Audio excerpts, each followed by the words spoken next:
परमेश्वर की स्तुति हो कि परमेश्वर ने फिर एक बार आज का दिन हम सबों के जीवन में दिया है, क्योंकि वो परमेश्वर हमसे प्यार करते हैं और उस परमेश्वर के प्यार के कारण ही मेरे प्रियो हमें सूरज की रोशनी मिलती है। ठंड, गर्मी, बरसात, ये सारे मौसम परमेश्वर ने हम सबों के लिए बनाया है। ये उसका प्यार है और उसके प्यार के खातिर ही हम परमेश्वर के आशीषों को प्राप्त कर पाते हैं। लेकिन प्रियो, क्या हम परमेश्वर से प्यार करते हैं? नीति वचन की किताब 3 अध्याय 5 और 6 वचन में इस प्रकार से लिखा हुआ है, तू अपनी समझ का सहारा न लेना, वरन संपूर्ण मन से यहोवा पर भरोसा रखना, उसी को स्मरण करके सब काम करना, तब वह तेरे लिए सीधा मार्ग निकालेगा। और इस वचन को लिखने वाला दाऊद राजा का बेटा सुलेमान राजा है, जिसने अपने जीवन में परमेश्वर के ज्ञान और बुद्धि को प्राप्त किया। लेकिन परमेश्वर के उस ज्ञान और बुद्धि को प्राप्त करने के बावजूद भी उसने अपनी समझ का सहारा लिया और परमेश्वर की आशीषों को खो दिया। जब हम हमारे जीवन में अपनी समझ का सहारा लेते हैं और परमेश्वर के उपस्थिति से हम अपने आप को दूर करते हैं, मतलब परमेश्वर पर भरोसा नहीं रखते हैं, परमेश्वर को स्मरण करके हम काम नहीं करते हैं, तब हमारे लिए टेढ़ा मार्ग निकलता है। लेकिन ये टेढ़ा मार्ग कैसे निकलता है? आइए उसी बातों को हम लोग देखेंगे योना के जीवन से। पुराने नियम की किताब में योना की पुस्तक में लिखा हुआ है कि योना जो अमित्य का पुत्र था, जो परमेश्वर का दास था, और परमेश्वर ने योना से कहा निनवे शहर में जाकर प्रचार कर। लेकिन योना निनवे न जाकर वो तर्शीश की ओर बढ़ गया और तर्शीश में जाने वाले जहाज में वो बैठ गया। परमेश्वर की आज्ञा का पालन न करने से योना के जीवन में क्या होता है, आइए हम लोग उसे सुनते हैं और उसे देखते भी हैं। योना तर्शीश जाने वाले जहाज में जाकर छिप गया और छिप कर सो गया। परमेश्वर ने समुद्र में बड़ी आंधी चलाई और वो समुद्र में जब बड़ी आंधी आई, जितने मल्लाह लोग वहां थे वे सारे के सारे डर गए, क्योंकि वे मरने पर थे, जहाज डूबने पर था। वे जहाज को हल्का करने लगे और अपने अपने देवता की दुहाई देने लगे। वह योना के पास भी गए और कहा कि उठ, अपने परमेश्वर की दुहाई दे, संभव है कि परमेश्वर हमारी चिंता करे और हम नाश होने से बच जाए। योना जान गया प्रियो कि परमेश्वर उसे देख रहा है। योना समझ गया ये समंदर में एक बड़ी आंधी जो आई, ये किसके कारण से आई। वो समझ गया था कि परमेश्वर उसे देख रहा है। ऐसे ही हम हमारे जीवन में जब चलते हैं तब हम जानते हैं कि वो तकलीफ, वो परेशानी, वो किस कारण से आई। वे मल्लाह लोग नहीं जानते थे और उन्होंने उस कारण को ढूंढने का यत्न किया और चिट्ठी डालकर ये पता करना चाहा कि आखिर ये विपत्ति किस कारण से आई है। तब उन्हें पता चला कि विपत्ति योना के कारण से आई। योना ने अपने विषय में बतलाया और कहा कि ये तूफान शांत हो सकता है, समुद्र शांत हो सकता है अगर आप मुझे इस समंदर में फेंक दे। मल्लाह लोगों के लिए, उन सारे लोगों के लिए करना असंभव था, लेकिन फिर भी उन्होंने न चाहते हुए भी योना को समंदर में फेंक दिया। जैसे ही योना को समंदर में फेंक दिया गया, समंदर शांत हुआ। वे लोग तो बच गए, लेकिन योना उस समंदर में पाए जाने वाले एक बड़ी मछली के पेट में 3 दिन और 3 रात रहा। उस दौरान योना ने परमेश्वर से प्रार्थना किया, परमेश्वर से विनती किया और वो जान गया कि मैं परमेश्वर की आत्मा से कहाँ भाग सकता हूँ। वो परमेश्वर मुझे हर जगह देखता है, वो परमेश्वर मुझे हर जगह निहारता है।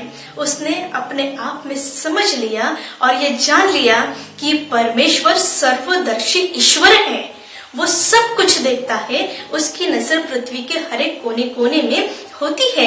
ये योना ने समझ लिया और उसने परमेश्वर से प्रार्थना किया, परमेश्वर से विनती किया, परमेश्वर से निवेदन किया और परमेश्वर से कहा कि प्रभु, मैं तो बड़े संकट में पड़ा हूँ, मुझे बचा, क्योंकि उद्धार तेरे ही ओर से होता है और तू ही हमारा छुटकारा देने वाला परमेश्वर है। ये योना के जीवन में ये विपत्ति कैसे आई? उसने नीति वचन अपने जीवन में स्मरण नहीं रखा, उसने अपनी समझ का सहारा लिया, उसने परमेश्वर पर भरोसा नहीं रखा, उसने परमेश्वर को स्मरण करते हुए काम नहीं किया, इसलिए उसके जीवन में टेढ़ा मार्ग निकला। ये टेढ़ा मार्ग निकलने का कारण यही था कि वो मृत्यु से डर रहा था। मृत्यु के भय ने उसे भुला दिया था कि जीवन और मृत्यु दोनों परमेश्वर के हाथों में है। क्या परमेश्वर योना को मरने के लिए निन्वे भेज रहा था? नहीं प्रियो, वो परमेश्वर चाहता है कि हर एक मनुष्य प्राणी बच जाए। इसीलिए तो उस परमेश्वर ने अपने इकलौते पुत्र प्रभु यीशु मसीह को पापियों को ढूंढने और उनका उद्धार करने के लिए स्वर्ग से जमीन पर भेजा। और इसीलिए कि हम सब लोग, सारे मनुष्य प्राणी उस अनंत जीवन में प्रवेश करें, परमेश्वर के राज्य में प्रवेश करें, ये परमेश्वर की इच्छा है। और परमेश्वर इसीलिए चाहते हैं कि हर एक अपने अपने प्राणों को इस पृथ्वी पर बचाए और उस स्वर्गीय परमेश्वर के पास परमेश्वर की उत्तम आशीषों को, अनंत काल की आशीषों को प्राप्त करें। और उस अनंत जीवन को प्राप्त करने के लिए हमें नीति वचन 3 अध्याय 5 और 6 वचन को याद रखना होगा कि वो परमेश्वर हमारी ढाल है और उसने कहा है कि मैं जगत के अंत तक सदैव तुम्हारे संग हूँ। वो परमेश्वर आपके संग है प्रियो, इसलिए उस परमेश्वर पर ईमान रखना चाहिए। हमें उस परमेश्वर पर विश्वास और भरोसा रखना चाहिए। हम पुराने नियम में चलते हैं। पुराने नियम में दानियल की किताब 3 अध्याय का हम अध्ययन करते हैं। वहां पर हम 3 युवाओं के विषय में देखते हैं कि उन 3 युवाओं ने अपने जीवन में भरोसे और विश्वास की परिभाषा को रचा। आइए हम उस विश्वास और भरोसे और विश्वास की परिभाषा को हम समझते हैं। शद्रक, मेशक, अबेदनगो, ये वो 3 युवा थे जिन्होंने अपने जीवन में परमेश्वर की ओर से अद्भुत बातों को पाया और अद्भुत आशीषों को उन्होंने अपने जीवन में ग्रहण किया। उनके दिनों में नबूकदनेस्सर राजा राज्य करता था और नबूकदनेस्सर राजा ने एक दिन सोने की बड़ी मूर्त को बनाया और उस मूर्त को जब बनाया तो उसने आज्ञा निकाली कि सारे लोग इस मूर्त को आकर दंडवत करेंगे और जो दंडवत नहीं करेगा उसको धधकते हुए आग के भट्टे में डाल दिया जाएगा। सो सारे लोग उस मूर्त के सामने आकर झुकते और उसे दंडवत करते।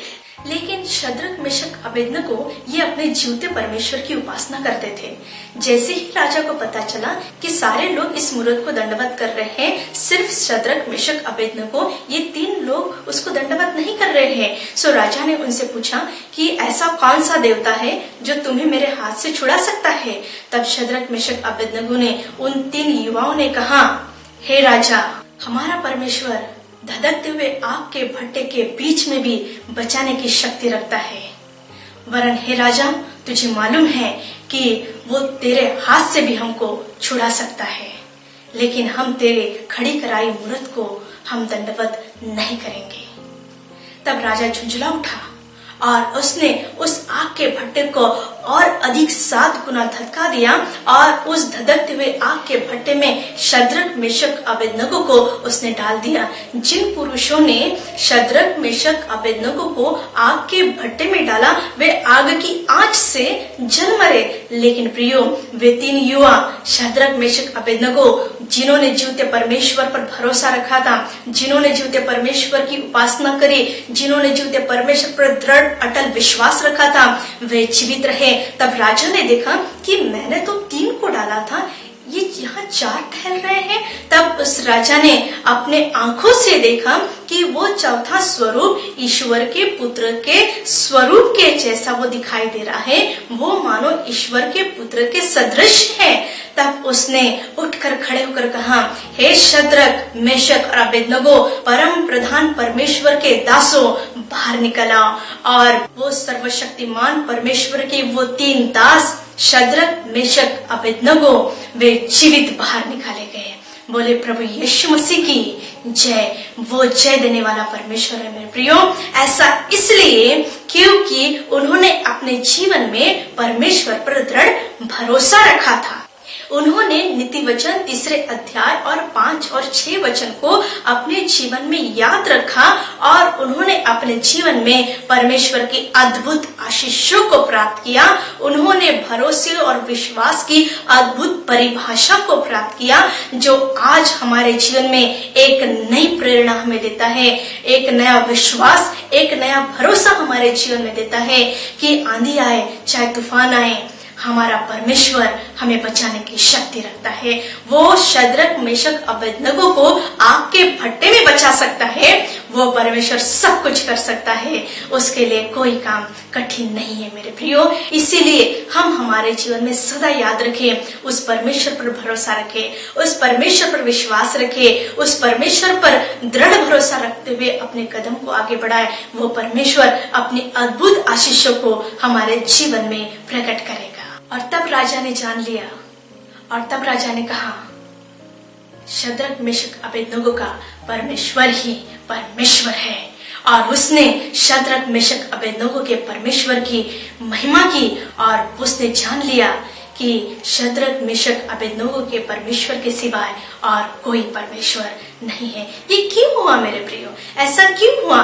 क्योंकि शद्रक मेशक अबेदनगो ने अपने जीवन में परमेश्वर के ऊपर पूरा भरोसा रखा।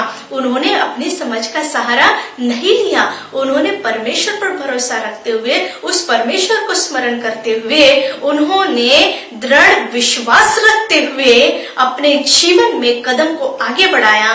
परमेश्वर ने उनके लिए सीधा मार्ग निकाला। क्यों ना हम भी परमेश्वर पर दृढ़ भरोसा रखें और उस भरोसे और विश्वास की परिभाषा को अपने जीवन में लें।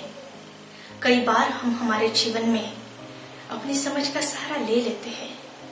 कई बार हम हमारे जीवन में परमेश्वर से दूर हो जाते हैं।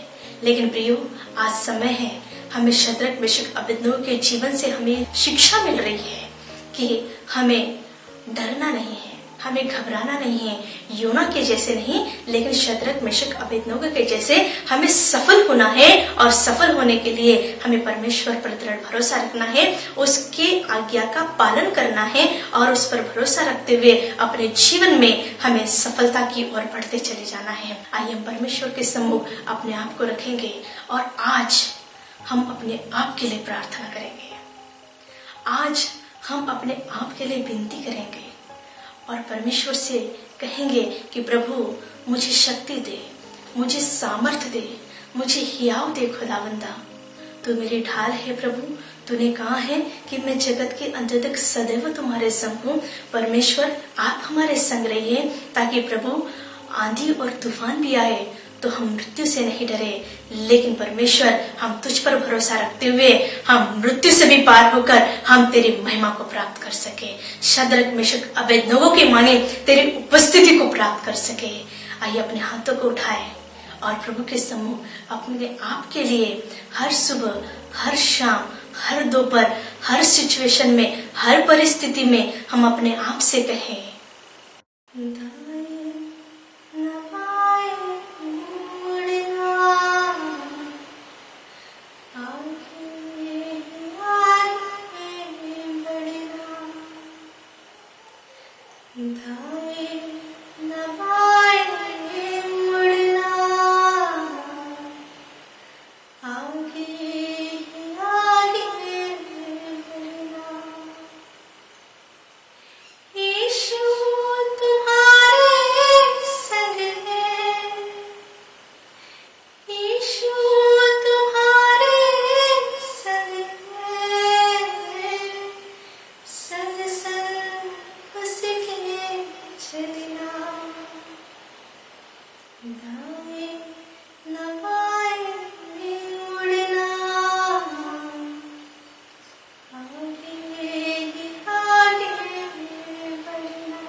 आज हमारी प्रार्थना हो, आज हमारी विनती परमेश्वर के सम्मुख की हो।